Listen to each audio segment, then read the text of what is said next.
we have another series of guests who, in line with some of what we've just heard, are looking at the actual means to make all of these great projects happen.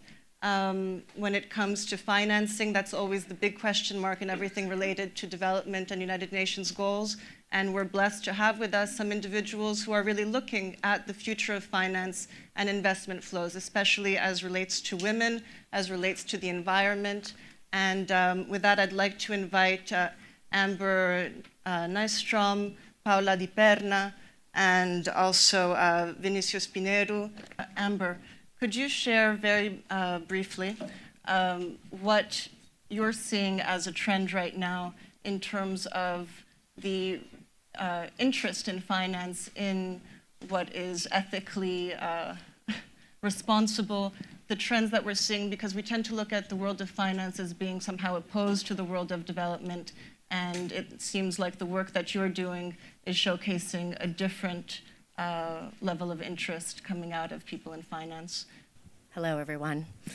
So I think many of you have heard many people raise their hand when she asked, have people heard of the Sustainable Development Goals? You've probably heard then also of the price tag for these. And the estimates range from anywhere from 3 to 5 trillion. Some people are saying it's even up to 7 trillion. And just to put that in context, a trillion or a billion seconds ago was 1979. A trillion seconds ago was 370,000 BC. So just to put the magnitude in context. And Shamina's question was about there is a whole field of capital, and it has different names. It's called sustainable investing or impact investing. I usually think of it as investing that was reminded that its core purpose, originally and now, is to serve people and the planet. And what's really encouraging is you can look at a few measurements globally. So one, the total amount of capital that's professionally managed on this planet has been increasing about 350% these last couple of years overall. But in sustainable and impact investing, it's increasing about 450%. So this is a very rapidly growing area. In Europe, it's more than any other area across all asset classes. So what's important for folks here to know is that when we're looking at accomplishing these goals, it's going to take both, of course, government and public and development finance and philanthropy, but we won't get there without private sector capital. And the good news is that because of innovations also in technology, you have individuals, institutional investors, and others that are all now able to engage. Everyone can engage, whether it's your retirement account or it's your individual investing or it's putting pressure on your university and their endowment, that together this capital can and will actually realize these sustainable development goals. And that's something that Paula di Perna, who's with the Carbon Disclosure Project as an advisor and also is really looking at how to redirect investments into societally responsible measures, is here to join us. I have a few slides and I have a peach. Oh, the peach is perhaps the most important. I need a peach holder. Okay, Shamina holds a peach. Okay, so I'm going to sort of echo a little bit what Amber said and pick up on Emil. You know, the biggest us and them in my life has been people with money and people who don't have it, right? We are the people who have money, as Amber just said. All of us, we pay taxes. That's public money. We have pension funds, some of us, that's private capital. The us and them between Wall Street and social change has to disappear. And part of something I regret in my career is I've always seen Wall Street as the other. Now I see Wall Street as me. And that means I also take on board the things I dislike about Wall Street. But back to the peach, just quickly, my thing is really more about value, and where science and capital come together is where I think you get progress if you keep your eyes open and you don't have an us and them attitude. So this is the peach. This is a tactile exercise. Amber, can you feel the fuzz? Yes. Can you see the fuzz? Yes. How much fuzz is there? A little bit. How little? It seems to be a very, very light covering. In relationship to the peach, how much? Okay, so this is the peach fuzz. Now, how many feet, if I walked straight up in the air, when would I get out of atmosphere? It's a cosmic penthouse. And it's as if what we've been doing with burning fossil fuels has been the equivalent of going across the street to the hotel across the street, rent the penthouse, then go downstairs, pick up all the plastic waste, all the trash, bring it upstairs and store it in the penthouse. That's what we've been doing. And you know, those of us who use Uber, the question I ask with regard to capital and us and them is Uber, we figured out a way to value, Wall Street values Uber in the billions of dollars. Now, Uber is nothing but a software program and a bunch of drivers and a convenience for us. So we value Uber in the billions that we could live easily without, and the atmosphere, which we cannot live without, at zero. So part of what Amber is talking about is a transfer of value from the zero, indispensable items, the intangible things, to the tangible. And with regard to today, and what was said earlier about art, and the person who talked about artificial reality I'd like to talk to about this, because you need an imagination. At one point, the atmosphere is priceless. Philosophically, morally, priceless. But at another point, if we don't price it, cost it, put some kind of value on it, we waste it, and we trash it. And now we're very short of time. We have very little time to stop the trashing because the heat's coming in, it's not bouncing off, the planet is warming and changing the climate, and I won't belabor the science. So just to give you some statistics, science, there's no doubt, and don't waste time trying to convince deniers. It's just not a good use of time. This is the Keeling curve, you know, exponential increase, a scientific experiment started in Hawaii, a very visionary scientist to measure SO2. There's just no debate about it going up. The only debate may be the degree to which human fossil fuel burning is responsible for all of the increase. That's not a meaningful question either.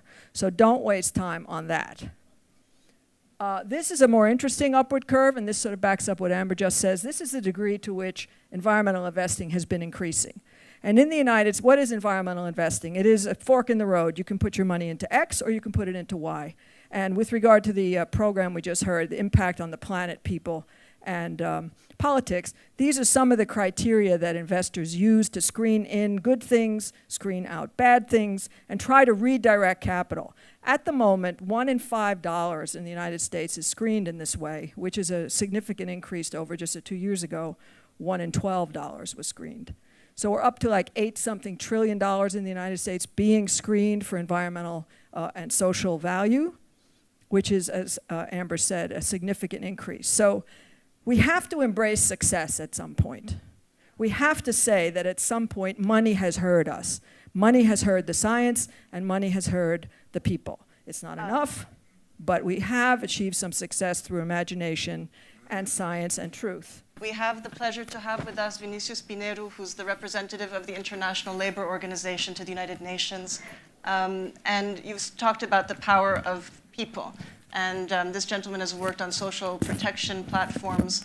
And as we're talking about technology and we're talking about money, where are people getting their money from? Is this just people who have significant resources? Where are you seeing right now the future of work, given this changing landscape? I think Paula mentioned the Ubers and the different disruptors.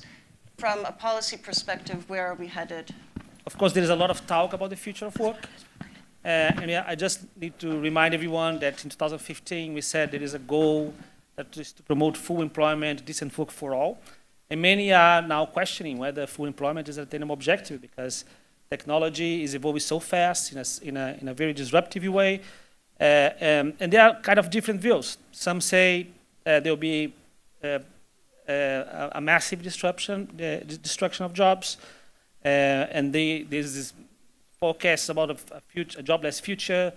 For the US, for example, there's this study that shows that 54% of the jobs could be automated. For France, Germany, and the Netherlands, there is a study showing 35% could be automated. A study that we did for Southeast Asia, so it's a global thing, estimated that 3 in 5 jobs could be automated, particularly in the garment sector and others. But there are others that say, oh, it's not going to be that bad. We have gone through this before, and this, of course, it comes in cycles. And in the end of the day, we could even have a golden age of job creation. But in all this debate, I think there are 5 points that are quite important. The first is, there is a strong, convergence of opinions that to say that this time is different. We are not doing again an industrial revolution, or there are different types of cycles, but this time the pace, the depth, and the velocity of the change is exponential. Yeah? Your capacity to adapt is, of course, incremental. Substitution will happen not only on manual jobs, as it happened before, but also intellectual jobs. So there's a difference in scope. It's a global issue. Of course, it's very, here in the West, the debate is quite heated, but it's going to get to Kenya, it's going to get to Southeast Asia, to the extent that these areas are connected to the supply chains. It will lead to polarization in terms of inequalities between countries and within countries, and access to digital skills is, of course, one of the core elements, but market concentration is also important. You have like 4 or 5 companies that will that are already defining what to do. Data, someone said in the panel organized yesterday that data is the new oil, so data will be, this will have geopolitical implications because data will be actually the new currency, the new way to exercise domination, and that's why some countries are not allowing some companies to operate in their countries. It's beyond job creation and job destruction. It's also about change in the definition of job, the way you perform jobs. They're talking about Uber. Uber is the largest taxi company in the world. It has no car. If you go to Airbnb, it's the largest, let's say, hotel in the world. It has no room, has no real estate. And it goes on and on. Women are likely to be worse off because in the beginning we're kind of saying, okay, new technologies will allow more flexibility, so more reconciliation between work and family. But now we're seeing that the jobs that have been destroyed are in particular in the services, in other sectors that are dominated by women, and the jobs that have been created are in STEAM, science, technology, engineering, mathematics, that are kind of male dominated work. So there's a study showing that for every 5 jobs that will be destroyed, 0.5 jobs will be created. And the final point, before you, is the issue that I think is the most important one, that while technology change is inevitable, progress is a choice. So basically, we can steer technology change in the way that we want. We need to find ways to make technology work for us, not the other way around. You mentioned how this will affect women, and I wanted to circle back to Amber, who's invited some extraordinary individuals who, like her, are also working with women and redirecting investments.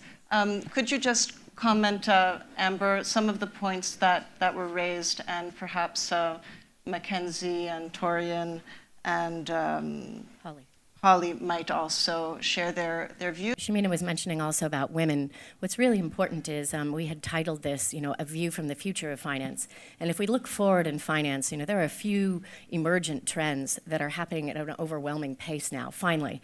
And one of them is, Emil spoke about the psychological, block and how easy that was to actually correct. Well, we've had, kind of a schizophrenia for a long time of I put on my black hat and I earn money, and I put on my white hat and I do good in the world. And we're seeing that being erased. It's taking time, but the same kind of process that you described is what a number of us have been doing with all kinds of individuals. So you're seeing a blurring of those boundaries and a mix of different kinds of capital. And among the people that are leading the forefront of this are women and millennials. And so one of the important trends to note, and then I'll ask just one question each to the 3 amazing people we have here, one of the really important big tectonic shifts to note is that we're also seeing a wealth transfer now. It's going from the prior generation to women and millennials. Women and millennials are vastly more aligned and focusing on sustainability, collaboration, long-term values alignment with their capital. And this wealth transfer is nearly $60 trillion. So you already had that put in context. So over the next few decades, in terms of those that will be leading capital at a whole other level, we're really seeing literally the level of tectonic shifts. And we're also seeing a disintermediation where you're having many to many being able to invest in each other, right? Being able to invest, many to many without those that are standing in the middle there. And those that are seeking to advance a world where capital is connected, where it's inclusive. So we have 3 lenses here, and I just wanted to ask first, Mackenzie, if, just very briefly, you can look forward to the future view, back when we've already achieved, these goals, and we look back and we see how did capital play a positive role in this, and give us just a brief understanding of that from the view of gender lensing, or gender lens investing, or investing in women. And then I'll ask Holly and Torian to briefly answer another lens on the future of finance. How many of you have ever heard of gender lens investing? Not many. Awesome. So gender-lens investing, just very quickly, is essentially taking the lens as an investor, taking the lens of empowering women as a way to evaluate your investment opportunities. So whether it's looking at how many women are on the board of a company or in management positions, or if there's workplace equity, or if the product that the company is creating has some kind of benefit to women and girls. So using that as a lens across asset classes, whether it's a big public company or a small, let's say, microfinance institution in East Africa. And so that's kind of, it's a huge emerging space in this field of impact investing. And I think what we're seeing in terms of technology is allowing, whether it's in the U.S. or in Western markets where crowdfunding is predominantly women-run businesses, and investors in those companies are significantly geared towards women, or if it's in the emerging markets, access to capital and the ability to transact through technology. M-Pesa, a lot of you have probably heard of, in East Africa, is an example of a way to not only have the ability to save your capital and to have it be secure and safe and to be able to accumulate it, but also to have access to credit and other ways to also invest and leverage that money that you're making out in the field with your small business. Thank you. Torian? Can we ask you to also look forward? Torian is the board chair for Global Minded, and tell us, first of all, what does it mean to be global minded from a financial perspective, very briefly? And as you're looking at the future of finance, where does the role of inclusivity play, and why is that so vital for this joint goal of financing the Sustainable Development Goals and an economy that serves all? Sure, absolutely.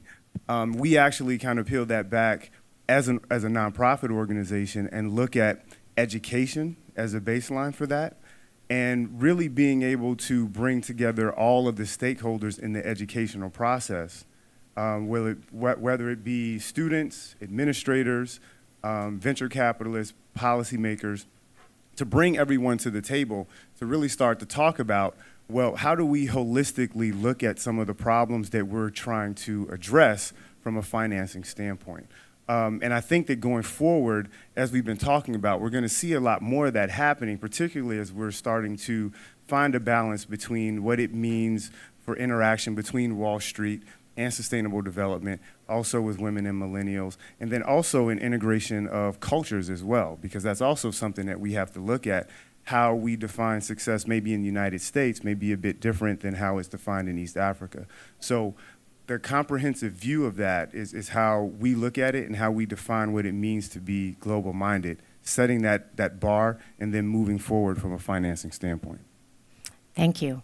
So Holly, as you look forward at the transformation of money and mindsets, what do you think is the single most important question and focus place that's going to enable a cross-sector group of us, so public and private, to transform how money flows in order to achieve the Sustainable Development Goals in the world that'll bring forward? Thanks. Great question. It's very simple. I have over 25 years in Wall Street at some of the big institutions and understand all of the products. It's not as complicated as we think it is. It is one simple question. Is it we or is it I? And very, very simply, for whatever reason, in the last 30 years, Wall Street has approached everything as an I, and everyone in this room is approaching it as a we. So as we go and we look for financing, and you talk to people, first 3 minutes, figure out, is it I or it's we? And it's neuroscience that I'm starting to learn is why we come from fear and why we have such issues looking at we. And the very simple example of Uber. To me, there's only one reason why it's valued at billions of dollars, except for how many of us actually took an Uber here, is because it was financed by Wall Street. So very simply, they took the game and then they said, okay, we've given you $200 million. I need to worry about my bottom line because that's all I care about. I just care about the I. That's the only way that I have been rewarded in my career. It's the only way I'm going to feel good when I wake up in the morning. It's the only way that I'm going to feel good about what I do, so then they value it such that they're making money. It is a very, very simple equation. And Amber knows this. Impact investing is not an asset class. It is just investing from a value system that is about we. And it's about abundance, and it's about love. And I can get into very deep questions. If anyone has questions on structures and anything on finance, find me, I will talk to you about it. But very, very simply, when you start a conversation, make sure that's where you are, and then we can solve all the problems. I would also say just exactly what you said, just ask the question. Ask your advisor, ask whoever, in any relationship or decision that you're making around money, make sure that you ask the question, because we just need people to ask these questions so that their advisors are forced to think about them.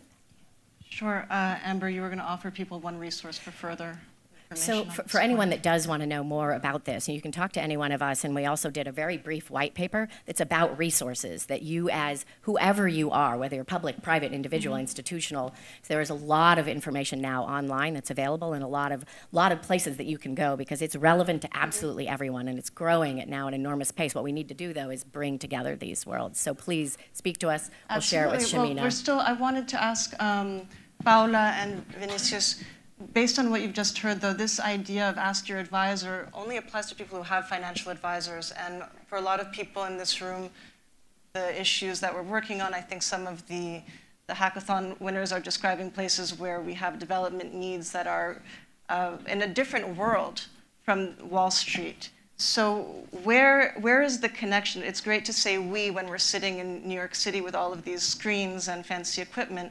How does we translate into the field where people don't have any of this access, even if increasingly there is permeation of cell phones, for example, but the conversation, it's still in two different worlds. Do you see any connection points happening in your work around the world, Paula, Vinicius? So also I'd be curious of their questions, because there's a lot of vocabulary that a lot of people probably don't understand. But I think the answer is it is a Western concept right now for the most part. I mean, there is a lot, or a Northern concept. I think where the connection point with people who don't have financial advisors is in public dollars. We cannot forget that the same questions apply to public budgets. And most people who are leading the world these days, a lot of them should be ashamed of themselves. A lot of them should be ashamed because they're not asking the we question about the public budget. And so if you're in a community where there isn't any actual capital, but investors are looking to make investments in those places, that's where the connection is. But I think for people who are not in the Wall Street world with their own money, as I said, we all have money. We all pay taxes.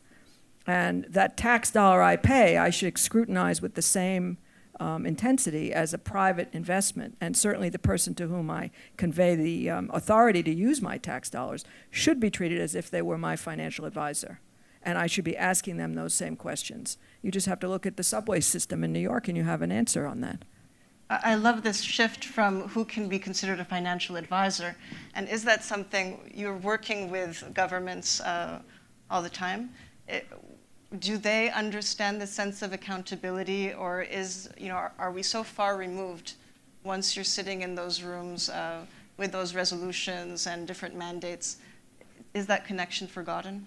We work with people that actually have to struggle to pay the bills in the month and to actually move the next ladder in terms of nutrition and not die of being hungry. So that's why I think, connecting to the previous talk, the idea of having a universal basic income scheme is so important these days. In the same way, of course, that you have to regulate financial institutions, provide incentives for developing products that actually are for social good, not only for the eye, as you said, but that produce social good, but also policies that will kind of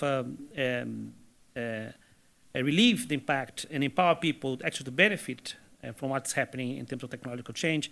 And this policy, of course, as I said, universal basic income, policies to stimulate skills development, and we need to catch up with what's happening, and the importance of governance incentives so fundamental, because sometimes you listen, you hear this talk about, okay, institutions, regulations, they curb innovation, so we should be against it.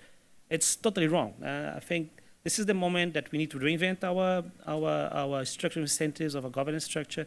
But it's more than ever, we need regulations. We need to regulate, for example, the evolution of biotechnology, how the human being will be changed. And we need to regulate the impact of technology in the world of work. For example, we don't want a Uber driver moved by the neuroscientists that are programming his or her brain to work 14 hours a day, because this is not going to end well for the passenger, for the Uber driver. So we need regulation. So that's my Well, take. and on that point, I wanted to ask Emile, I know your focus was on conflict issues, but it seems as Vinicius just mentioned, the way our brains work is being used by companies to manipulate employees and consumers. Do your studies actually, or based on what you've studied, do you have any insights as to how we might address some of that or introduce a sense of responsibility to people who have access to these tools and are knowledgeable in this respect? Politicians and business leaders have been doing this forever, right? Manipulating people.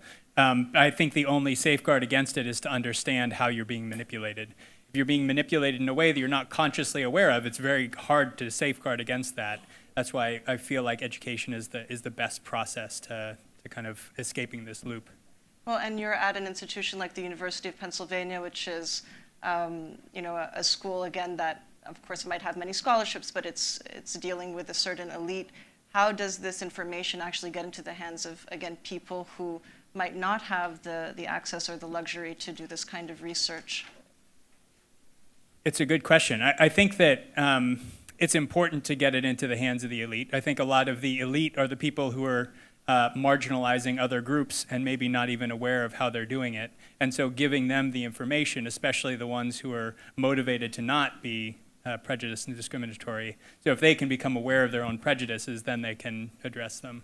I did want to just ask Kristen, based on also what you've all shared, do you see all of these perspectives, are these potential partners for the work that you're doing with the SDG Action Campaign and that all the wonderful people who've here presented their projects?